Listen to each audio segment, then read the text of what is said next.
Okay, on the last lesson we did was about the Holocaust. Today we're going to talk about some of the resistance that happened. We do have notes, and we'll get started. So there was resistance to the Nazis, and most of it took place in Poland because that's where they had the biggest uprisings. So in the ghetto, which was a walled section of the city in Poland where they were putting people together, because Warsaw is the capital of Poland, by 1943 it becomes clear what the Nazi plan is. Eliminate or liquidate all the Jews they can, or everybody else who's not in crowd. The people that were locked in there, do you have a question? Over here. There was a planned revolt because people were smuggling in weapons and homemade bombs, and they were trying to coordinate themselves because what do you have to lose? You know you're going to die. You're going to either starve to death or be killed in this ghetto, or you're going to be shipped off to an extermination camp. So you got nothing left to lose. The rebels were actually crushed because they just didn't have the resistance to overtake the Nazis, but it did inspire others. So before the war, Warsaw was the center of Jewish life, and there were over 400 ghettos overall because they were walling them in as fast as they could. And the conditions inside were pretty terrible. With a pre-war Jewish population of over 350,000, Warsaw was home to Europe's largest Jewish community and a center of Jewish life and culture in Poland. The city fell to German forces in late September 1939. Beginning in October 1940, the Germans forced Warsaw's Jews, about 30% of the total population, into a ghetto that covered only 2.4% of the city. To prevent movement to and from the rest of Warsaw, the ghetto was closely guarded and enclosed by a wall that was over 10 feet high. Impoverished ghetto residents struggled for survival. In 1941 and 1942, Jews from surrounding communities were deported to the ghetto. At its height, the population exceeded 400,000. In July 1942, the Germans began mass deportations to the Treblinka extermination camp, about 50 miles northeast of Warsaw. Ghetto residents were forced to an assembly point and crowded into railroad freight cars. When they arrived at Treblinka, most deportees were killed. By September 1942, the ghetto population was reduced to about 55,000.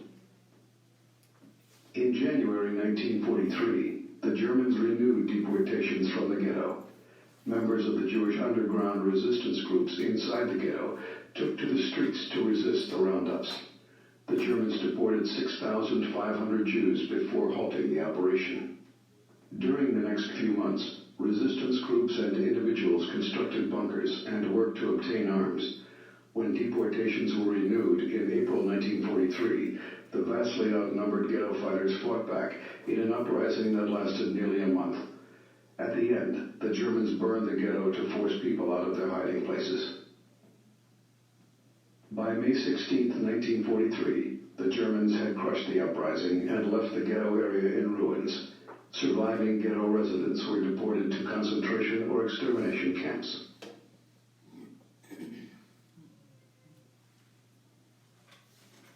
So there was some resistance. They didn't succeed, but people had nothing left to lose, so it didn't really matter if they lost because at least they tried. They had something, and they inspired other groups who did fight back at the Nazis. This map is something you don't normally see at this level because it's a zoomed-in picture of Denmark and Sweden. This is just north of Germany in this north-central Europe where Germany and the Netherlands touch the water. And then there's an islands and stuff in Denmark, and then there's Sweden that comes down from the north. They were kind of neutral at the time, and Sweden's always tried to be neutral, but there were efforts to smuggle out Jews from the Nazi territory to somewhere else where they wouldn't be harassed as much and try to hide them. They were trying to change their names and their passports and identity, and Sweden and Denmark did quite a bit. Denmark and Bulgaria actually saved the largest Jew populations out of the rest of the European countries. And the Danish helped get 7,000 Jews Sweden. So they were ferrying them across, hiding them in boats, under the blankets, under covers, giving a different identity, a disguise, whatever it took to get them over there. Because they knew if they stayed in the Nazi territory, they were probably going to end up in Auschwitz, Treblinka, wherever. And some of the uprisings, if you were considered the leader of that, you were going to the concentration camp, or to the death camp first. And hiding people is how Anne Frank was able to survive for a certain amount of time, because in these towns, or these countries, you have buildings that are really close together, kind of like we have downtown here at the stoplight. The buildings are all touching, and so you don't see how deep they are and what's actually behind them on the other side of the block. So for Anne Frank, even though the front building was a business and it was legit and nobody ever saw other people there, behind the building there was another section that was as big as a house where they could actually hide. And so the workers of that business would pretend everything's okay during the day, and then during the nighttime bring them food, and they couldn't go out of this building because people were secretly helping. Did you guys read Anne Frank? Yes. You did? Okay, so you know that's her diary, and she didn't make it, but her dad did, and he keeps the diary and had it published several years after the war, because what she was writing about was an authentic piece, and a lot of people didn't have the ability to write when they were in some of these camps. Moby, what are you doing here? Dear Tim and Moby, my class is about to start reading Anne Frank's diary. Can you tell me about her? From Will. Sure, Will. Anne Frank was a German girl, born in 1929. When she was very young, her family moved to Amsterdam in the Netherlands. They fled Germany to escape anti-Jewish laws passed by the Nazis. That was a German political party that rose to power by promoting racist ideas, especially anti-Semitism, hatred of Jewish people like the Franks. But a few years after the Franks left, Germany invaded Poland, touching off World War II. Within months, the Nazis occupied half of Europe, including the Netherlands. And just as in Germany, they pushed through laws restricting Jewish rights. Jews were banned from going to the movies, restaurants, and other public places. They had to wear a yellow star on their clothes. They even had to turn in their bicycles. And then Jews started being arrested and sent off to prison camps. This was the start of the Holocaust, the systematic murder of 6 million Jews by the Nazis during World War II. Like many Jews, the Franks went into hiding. The family was more fortunate than most. They had a place to hide. Anne's father, Otto Frank, managed a jam factory in Amsterdam. It was run out of a building that looked small from the street, but there was a whole separate addition to it in the back. The upper floors could only be reached through a hidden entrance. Anne called this hiding place the Secret Annex. In July of 1942, Anne moved in with her parents and her sister Margot, along with their friends, the Van Dans. A dentist Anne called Albert Dussel joined them a few months later. It was a cramped space for 8 people to be cooped up together 24/7. And since they were living above a business, they had to stay quiet all day long. The slightest noise could spell disaster for everyone in the annex. Only 4 of Otto's employees knew about the hidden guests. These helpers kept the business running and brought the Franks food, clothes, and other supplies. All of them ran the risk of jail time and even death for their kindness. That's how we know all this, from what Anne wrote in her diary. And she wrote about everything. Bedtime always begins in the annex with an enormous hustle and bustle. Nothing stays where it is in the daytime. I sleep on a small divan, which is only 5 feet long, so we have to add a few chairs to make it longer. Upstairs it sounds like thunder, but it's only Mrs. Van D's bed being shoved against the window, so that Her Majesty can sniff the night air through her delicate little nostrils. Yeah, some of her portraits of the other residents could be pretty harsh, but imagine having to live with 7 other people in a space the size of a classroom with only 1 bathroom. 3, 4, or 5 times a day, there's bound to be someone waiting outside the bathroom door, hopping impatiently from one foot to another, trying to hold it in and barely managing. Does Mr. Dussel care? Not a whit. She applied that same brutal honesty to herself. I haven't had many people tell me I was pretty. I once asked Margot if she thought I was ugly. She said that I was cute and had nice eyes. A little vague, don't you think? The Franks moved into the annex a month after Anne turned 13. They thought it would just be for a few months until the war ended, but the war dragged on and on. Through it all, Anne took refuge refuge in her diary. It was a friend she could tell anything, from her fears for the future to her crush on Peter Van Damme. Yesterday, I asked Peter, why do you always want me to smile? Because you get dimples in your cheeks. It's the only mark of beauty I possess. I know I'm not beautiful. I don't agree. I think you're pretty. Before we went downstairs, he gave me a kiss. Through my hair, half on my left cheek and half on my ear.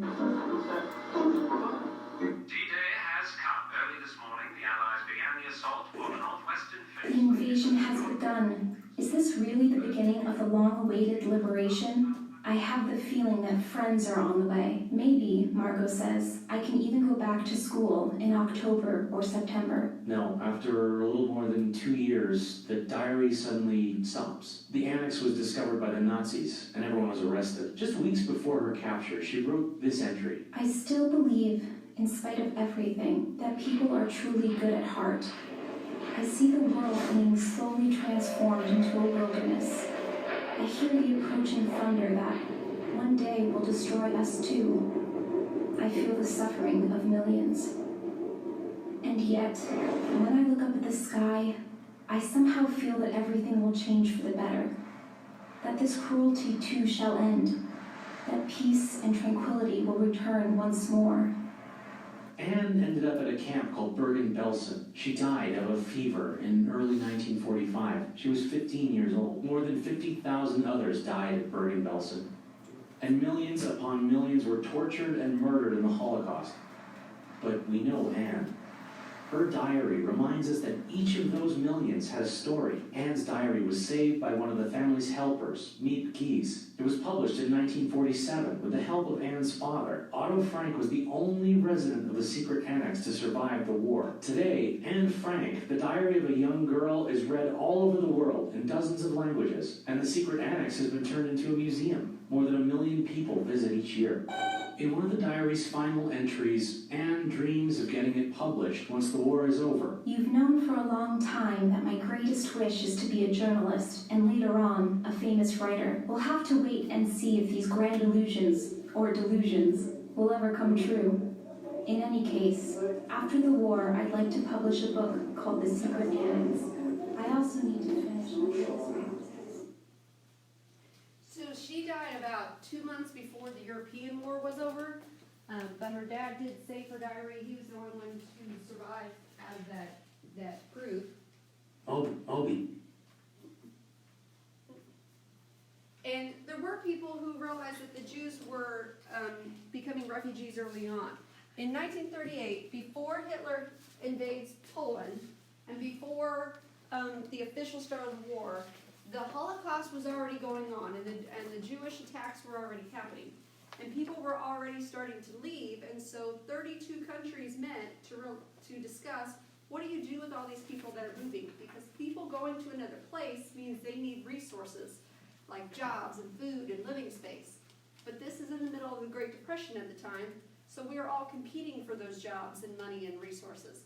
And a lot of people felt bad for the Jews, but they didn't want them here or there or anywhere else that they were because they were competing for resources. And there was still a anti-Semitic feeling that they're the other, they're someone else, they're not part of the in-group. And so that chart at the bottom is a U.S. poll in 1938 that says, what are your attitudes about allowing German, Austrian, or other political refugees come to the U.S.? And the one with the biggest response says, because conditions right now, we shouldn't take them. So it was a very clear majority that didn't want them here. There was a ship of Jewish people that was trying to get somewhere else, get out of Germany. And so they go to like Cuba and the Caribbean and nobody will take them. The U.S. wouldn't take them, Canada wouldn't take them. And so the captain was sailing to different countries to try to get somebody to take these people so they didn't have to go back to Germany. He does get some help in Britain, but they shove them off to like Britain and Denmark and Belgium and just kind of scatter them all around just to keep them out of Germany. Britain was okay with taking kids, but they didn't want the adults because they felt bad for the kids, but sorry parents, you're kind of on your own. And there wasn't a lot of evidence about what was happening in the Holocaust yet. But once Americans and British start getting into those camps, and the Soviets come in from the other side and get the camps on the east, there's pictures coming out and there's video coming out, and so people started to realize there was a whole lot more to this war than just Germany taking over land. And the US and Britain actually considered bombing some of those places until they realized what was actually happening there. It wasn't, it looked like bad publicity to bomb people who were already starving to death. And the president of the US in 1944 creates this refugee board to figure out how to help refugees somewhere else. And they end up saving 200,000 Jews by hooking up with the Red Cross to get them somewhere. Now these are actual pictures of people who did survive the camp and at least made it to liberation. Some people who even survived the war didn't survive the weeks after because they were too sick. They didn't get the medicine in time, they didn't have enough food, there just wasn't enough to carry on. So the Soviets are actually the ones who did the first rescue. They went into Poland and started getting some people out. And then over the next year, US and Britain is getting the German side of stuff because that's where most of the camps were.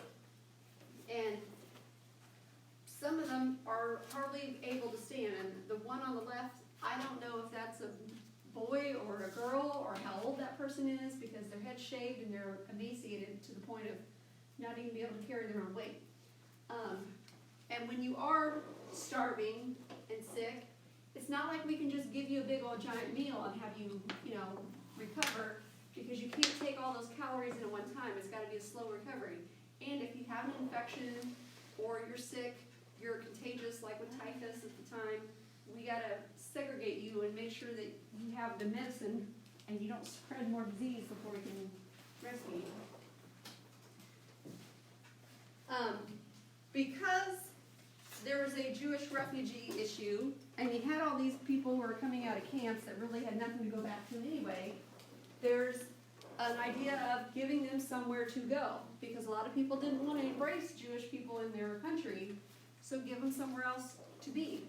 And so the idea of having a Jewish country in the Jewish homeland where Judaism started in the Middle East, in Israel, becomes a popular idea.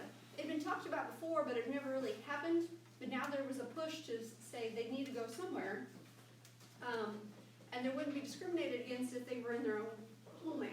And so in 1948, this country is created. Now they've been attacked multiple times since then. And after a few years after the war, when all this cleanup is going on and we're sorting out all the details, there is a peace convention that tries to deal with what do we do with future war.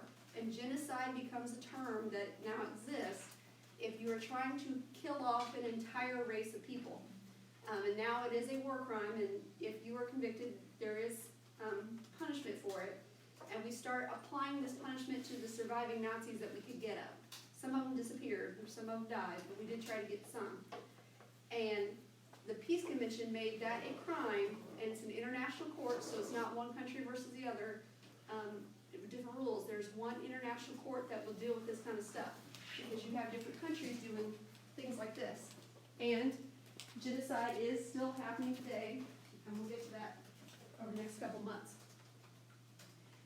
This one has a lot of data, but before the war officially started, it officially started in 1939. But 6 years before, you had a pretty big Jewish population. You had 9.5 million.